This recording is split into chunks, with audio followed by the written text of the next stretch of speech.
Jonathan Edwards, Afeições religiosas. Parte 1. A natureza e a importância dos afetos. Capítulo 1.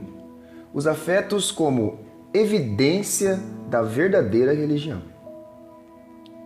Mesmo não o tendo visto, vocês o amam. E apesar de não o verem agora, creem nele e exultam com alegria indizível e gloriosa. 1 Pedro 1,8. Com essas palavras, o apóstolo descreveu o estado mental dos cristãos a quem escrevia, que sofriam perseguição.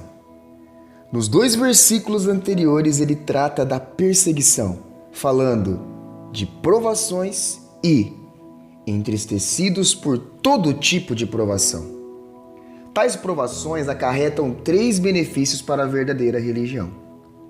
Em primeiro lugar, mostram o que é a verdadeira religião, pois as dificuldades tendem a fazer distinção entre o falso e o verdadeiro. As provações testam a autenticidade da fé, assim como o ouro é testado no fogo. A fé dos verdadeiros cristãos, que é testada e se mostra verdadeira, resultará em louvor, glória e honra, como o versículo 7 afirma. As provações, então, são um benefício a mais para a verdadeira religião, não apenas porque manifestam a verdade, mas também porque destacam sua beleza e atração. A virtude fica mais atraente quando é oprimida. A excelência divina do cristianismo genuíno se apresenta melhor sob as maiores provações. Então, ela resulta em louvor, glória e honra. O terceiro benefício para a verdadeira religião é que as provações a purificam e intensificam. Não se limitam a mostrar que ela é verdadeira. Também a libertam de influências falsas. Fica apenas o que é real. As provações aumentam a atração da verdadeira religião. São estes, então, os benefícios das perseguições religiosas em que o apóstolo pensava quando escreveu o versículo acima.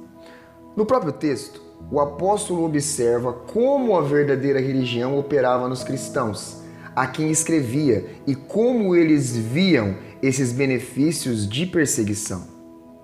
Ele sentia que o sofrimento deles revelava 2 exercícios da verdadeira religião. Primeiro, amor a Cristo. Mesmo não o tendo visto, vocês o amam, o apóstolo diz.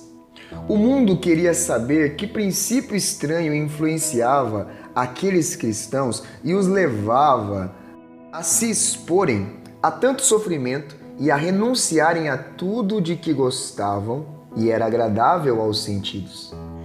O mundo que os cercava os considerava loucos, já que agiam como se odiassem a si mesmos.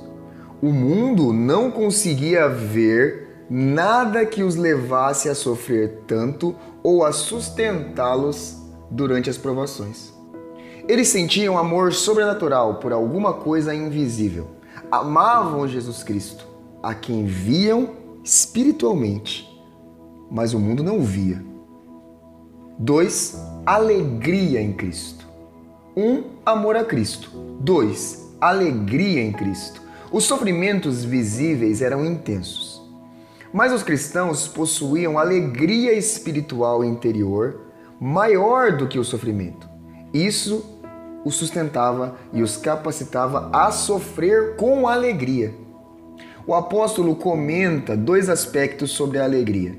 Primeiro, fala sobre o modo como ela aparece. Cristo, pela fé, é o fundamento de toda alegria. Isso é a evidência de algo invisível. Apesar de não o verem agora, creem nele e exultam. Segundo, fala sobre a natureza da alegria. Ela é indizível e gloriosa. Indizível porque é muito diferente da alegria mundana e dos prazeres carnais. Sua natureza é mais pura e sublime. É celestial porque é sobrenatural, divina, excelente, acima de qualquer descrição. Não há palavras para descrever a sublimidade e a rica doçura da alegria de Cristo. É indizível também, porque Deus distribui aos cristãos essa sua alegria santa com liberdade. E em grande medida, quando se encontram sob a ameaça da perseguição. A alegria deles era repleta de glória. Pode-se dizer isso. Não há palavras mais adequadas para representar a excelência da alegria. Enquanto eles se regozijavam, um brilho glorioso tomava conta das mentes e a natureza deles era exaltada e aperfeiçoada. Era um regozijo digno e nobre, porque não corrompia nem pervertia a mente, como as coisas carnais costumam fazer. Em vez disso, a mente recebia beleza e dignidade. A antecipação da alegria do céu elevava a mente deles a um êxtase celestial e os enchia da luz da glória de Deus, fazendo-os brilhar com a manifestação da glória de Deus. Com esse pensamento em mente, suponho o seguinte princípio. A verdadeira religião consiste em grande parte de afetos santos. O apóstolo, observando e comentando os efeitos das provações sobre a verdadeira religião, indicou o amor e a alegria como dois afetos religiosos a serem exercitados. Esses afetos demonstram que a religião deles é verdadeira e pura em sua glória característica. Em primeiro lugar, quero explicar o que significa afetos e depois mostrar como grande parte da verdadeira religião reside neles. O que significa afetos? Minha resposta é que afetos são os exercícios mais vigorosos e práticos da inclinação e da vontade humana. Deus dotou a alma de duas habilidades. Uma é a capacidade de percepção e especulação para discernir, ver e julgar. Isso se chama entendimento. A outra habilidade é que a alma não apenas percebe e vê, mas de alguma forma se inclina na direção do que vê ou avalia. Tanto pode se inclinar para aceitar, quanto para rejeitar o que viu. Devido a essa habilidade, a alma não quer permanecer como espectador indiferente e impassível. Gosta ou não gosta, se agrada ou não se agrada, aprova ou rejeita. Essa habilidade se chama inclinação. Quando determina e governa as ações, se chama vontade. Quando a mente entra no processo, a inclinação costuma ser chamada de coração. Há duas formas de exercitar a inclinação. A alma vê alguma coisa com aprovação, prazer e aceitação, ou com oposição, desaprovação, desagrado e rejeição. Esses exercícios da inclinação e da vontade da alma variam de intensidade. Alguns chegam perto da indiferença, mas há graus onde aprovação ou desagrado, prazer ou aversão são mais fortes. Quando a alma reage com vigor e força, o exercício é ainda mais intenso. Na verdade, o Criador ligou o corpo à alma, de modo que até a vida física pode ser afetada por tais emoções. Em todas as culturas e tempos, essa habilidade tem sido chamada de coração. São os exercícios vigorosos e sensíveis dessa habilidade que chamamos de afetos. Assim, vontade e afetos da alma não são elementos distintos. Em sua essência, os afetos não são separados da vontade. Diferem dela apenas na vivacidade e sensibilidade do exercício, não em sua expressão. Algumas vezes, a linguagem é inadequada, pois o significado das palavras tende a se perder e se tornar vago, sem definição exata no uso comum. Em um sentido, afetos da alma não diferem da vontade e da inclinação. Mas em outros aspectos, o ato de vontade e inclinação não pode ser chamado de afeto. Porque em tudo que atuamos, quando agimos voluntariamente, há um exercício da vontade e da inclinação. Nossa inclinação dirige nossos atos, mas nem todos os atos de inclinação e vontade são chamados de afetos. A diferença entre o que é afeto e o que não é reside apenas na intensidade e na forma da ação. Em cada ato, a vontade gosta ou não gosta, aprova ou rejeita. Isso, em essência, não é diferente dos afetos de amor e ódio. Na verdade, a apreciação ou inclinação da alma em direção de alguma coisa, caso seja intensa e vigorosa, é o que chamamos de afeto de amor. E o mesmo grau de rejeição, de desaprovação, é o que chamamos de ódio. Assim, o que cria o afeto é o grau de atividade da vontade, seja a favor ou contra um determinado elemento. Na unidade intrínseca entre nosso corpo e nossa alma, que faz parte de nossa natureza, uma inclinação vigorosa e intensa da vontade afeta também o corpo. Essas leis da união entre corpo e alma e sua constituição podem levar ao exercício dos afetos. Porém, a mente, não o corpo, é o local adequado para os afetos. O corpo humano não tem capacidade sozinho de pensar e entender. Apenas a alma possui ideias, de modo que só ela se agrada das ideias ou as rejeita. Já que apenas a alma pensa, apenas ela ama ou odeia. Se regozija ou sofre com o que pensa. Os efeitos dessas emoções no corpo não são os afetos e não são, de forma alguma, essenciais para a existência deles. Portanto, um espírito sem corpo é capaz de amar e odiar, se alegrar ou se entristecer, ter esperança ou até temer, ou outros afetos.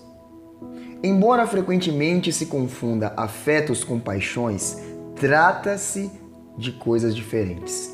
Afeto é uma palavra com importância muito mais ampla que paixão e é usada para referir atos fortes da vontade ou inclinações. Paixão se refere a atos súbitos com efeitos mais violentos sobre o corpo. A mente é mais subjugada e tem menos controle. Como no exercício da inclinação e da vontade, os afetos motivarão a alma a buscar e se apegar ao que vê, ou a afastar a alma e se opor ao que viu. Amor, desejo, esperança, alegria, gratidão e satisfação motivam a alma. Ódio, medo, raiva e sofrimento a afastam. Alguns afetos são a mistura de duas reações. Por exemplo, o afeto da piedade motiva a alma na direção da pessoa que sofre, ao mesmo tempo que a afasta do sofrimento. O zelo contém tanto apreciação elevada de algo pessoal, quanto um antagonismo vigoroso quanto ao que se opõe ao que é valorizado. Poderia mencionar outros afetos combinados, mas quero passar logo ao próximo tópico. A verdadeira religião consiste em larga escala de afetos. Podemos fazer 10 observações para mostrar que a verdadeira religião consiste, em grande parte, de afetos. 1. A verdadeira religião consiste em larga escala de fortes inclinações e vontade. Os exercícios fervorosos do coração e os atos vívidos da inclinação e da vontade determinam grande parte da verdadeira religião. Deus não quer e não aceitará de nós uma religião que consiste em desejos fracos, insípidos e sem vida, que mal conseguem nos afastar da indiferença. Em sua palavra, ele insiste que devemos ser fervorosos de espírito e participar ativamente, de coração, na religião. Sejam fervorosos no espírito, sirvam ao Senhor. Romanos 12:11. E agora, ó Israel, que é que o Senhor, o seu Deus, lhe pede, senão que tema o Senhor, o seu Deus, que ande em todos os seus caminhos, que o ame e que sirva ao Senhor, o seu Deus, de todo o seu coração e de toda a sua alma. Deuteronômio 10:12. Não somos nada se não levamos a fé a sério e não exercitamos intensamente nossa vontade e nossas inclinações. A vida religiosa contém elementos grandiosos demais para permanecermos indiferentes. A verdadeira religião é sempre dinâmica. Seu poder reside nos exercícios internos do coração. Assim, a chamamos de poder da santidade, para fazer distinção da mera aparência externa de religião, que não passa de aparência de santidade, tendo aparência de piedade, mas negando o seu poder. 2 Timóteo 3:5. O Espírito de Deus é um espírito de afeto, santo, poderoso, nos que possuem fé segura e sólida. Deus nos deu o espírito de poder, de amor e de equilíbrio. 2 Timóteo 1:7. Da mesma forma, quando uma pessoa recebe o Espírito de Deus, com sua influência salvadora e santificadora, é batizado com o Espírito Santo e com fogo. O Espírito de Deus suscita tanto poder e fervor no coração que arde dentro deles, como aconteceu com os discípulos em Lucas 24:32. Pode-se comparar a fé a exercícios vigorosos, como corrida, luta ou um esforço para alcançar um grande prêmio ou condecoração. Também pode ser usada para descrever a luta contra inimigos fortes que querem tirar a nossa vida, como acontece em guerras ou no cerco a uma cidade ou reino. A verdadeira graça tem vários graus. Alguns não passam de bebês em Cristo, e suas inclinações e vontades pelas coisas divinas ainda são bem fracas. Outros, contudo, exercitaram com vigor o poder da santidade e por isso são capazes de vencer todos os afetos carnais ou naturais e superá-los com eficácia. Todo discípulo verdadeiro de Cristo o ama acima de pai e mãe, esposa e filhos, irmãos e irmãs, casas e terra. Sim, mais até do que a sua própria vida. A verdadeira religião exercita intensamente a vontade. 2. Os afetos motivam os atos humanos. O autor da natureza humana não apenas nos concedeu afetos, ele os constituiu como base para nossos atos. A natureza humana é preguiçosa. A não ser que seja influenciada por afetos como amor, ódio, desejo, esperança e medo.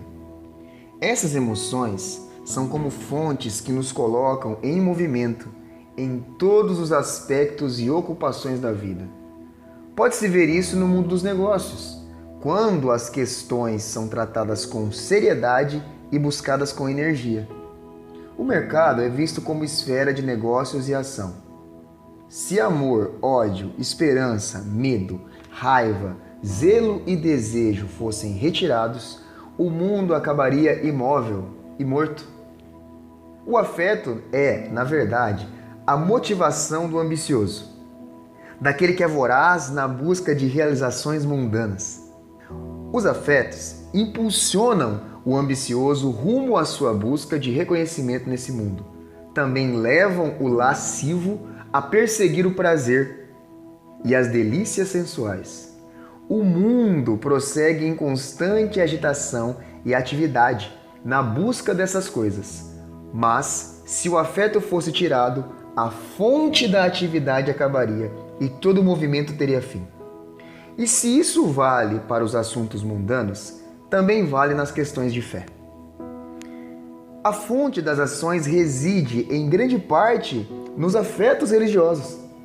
Aquele que possui apenas conhecimento doutrinário e teórico, sem afeto, jamais alcançará a excelência da fé. 3. Questões religiosas só nos interessam até o ponto em que nos afetam. Multidões ouvem a palavra de Deus e a conhecem, mas ela será totalmente ineficiente e não fará diferença nenhuma no comportamento e no caráter de quem ouve, se ele não for afetado pelo que ouvir. Muitos ouvem falar dos afetos gloriosos de Deus, de seu poder imenso, da sua visão ilimitada, da sua majestade infinita e da sua santidade. São ouvintes da infinita bondade e misericórdia de Deus, de sua imensa sabedoria, poder e grandeza.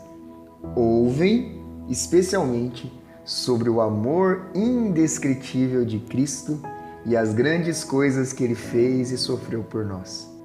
Escutam ainda as ordens claras de Deus e suas advertências bondosas e convites amorosos no Evangelho. Ouvem tudo isso, mas não ocorre qualquer mudança no coração nem no comportamento. Isso acontece simplesmente porque não foram afetados pelo que ouviram.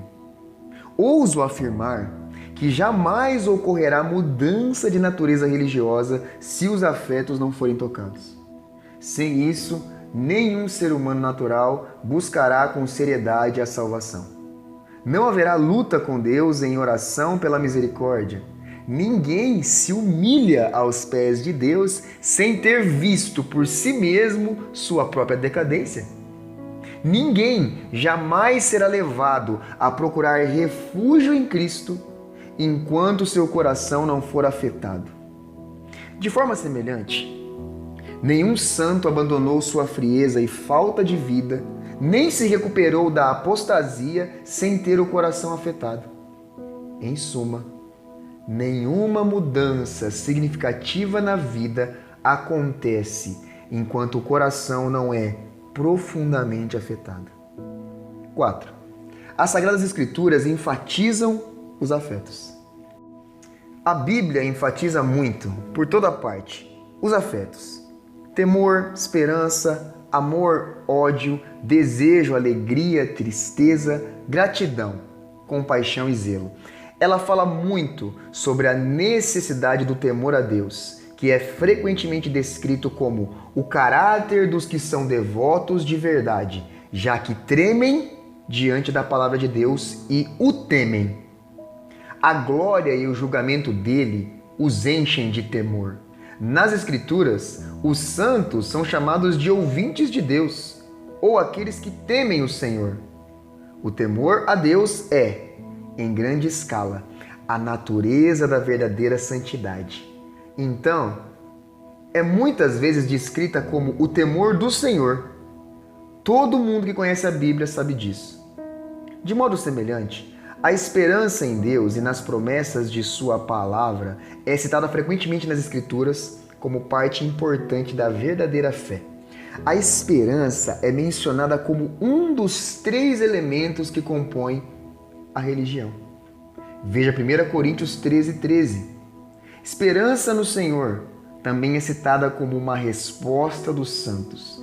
Como é feliz aquele cujo auxílio é o Deus de Jacó, cuja esperança está no Senhor, no seu Deus. Salmo 146:5. Mas bendito é o homem cuja confiança está no Senhor, cuja confiança nele está.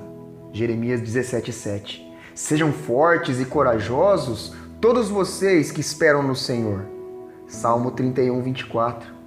Poderíamos citar muitos outros versículos. Temor e esperança se unem na constituição do caráter dos verdadeiros santos. Mas o Senhor protege aqueles que o temem, aqueles que firmam a esperança no seu amor. Salmo 33:18. O Senhor se agrada dos que o temem, dos que colocam sua esperança no seu amor leal. Salmo 147:11.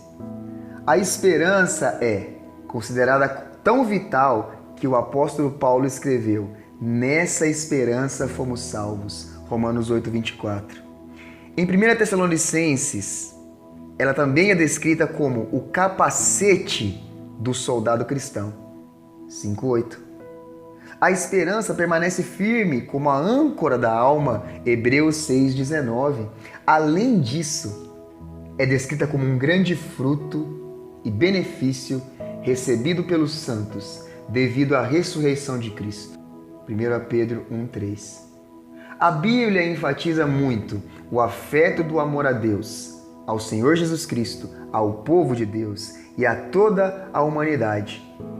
Mas voltaremos a esse assunto mais tarde. O afeto que faz oposição ao amor, o ódio, tem como objeto o pecado. Isso também é parte importante da verdadeira religião nas Escrituras. Temer o Senhor é odiar o mal. Provérbios 8:13. Os santos são chamados a mostrar sua sinceridade com isso. Odeiem o mal, vocês que amam o Senhor. Salmo 97:10. O salmista menciona muitas vezes o ódio ao mal como prova de sinceridade. Em minha casa viverei de coração íntegro. Repudiarei o mal, odeio a conduta dos infiéis, jamais me dominará. Salmo 101, 2 e 3. Odeio todo o caminho de falsidade. Salmo 119, 104. De novo no Salmo 139, 21. Acaso não odeio os que te odeiam, Senhor? Desejo santo que se expressa em anseio, fome e sede de Deus é mencionado na Bíblia como parte importante da verdadeira religião. O teu nome e a tua lembrança são o desejo do nosso coração. Isaías 26:8. Uma coisa pedi ao Senhor, é o que procuro, que eu possa viver na casa do Senhor todos os dias da minha vida, para contemplar a bondade do Senhor e buscar sua orientação no seu templo. Salmo 27:4. Muitos salmos expressam pensamentos semelhantes. Salmo 42, 1 e 2, 63, 1 e 2, 73, 25, 84, 1 e 2, 119, 20, 136, 143, 6 e 7. E também Cantares 3, 1 e 2. Segundo as bem-aventuranças, esses desejos santos e fome e sede da alma tornam a pessoa realmente abençoada. Bem-aventurados os que têm fome e sede de justiça, pois serão satisfeitos. Mateus 5:6. A participação nessa sede santa é uma das maiores bênçãos da vida eterna. Apocalipse 21:6. A Bíblia fala também da alegria santa como parte importante da verdadeira religião. Somos exortados o tempo todo a exercitar essa alegria. Deleite-se no Senhor e Ele atenderá aos desejos do seu coração. Salmo 37:4, 97:12, 33:1. Alegrem-se e regozijem-se. Mateus 5:12.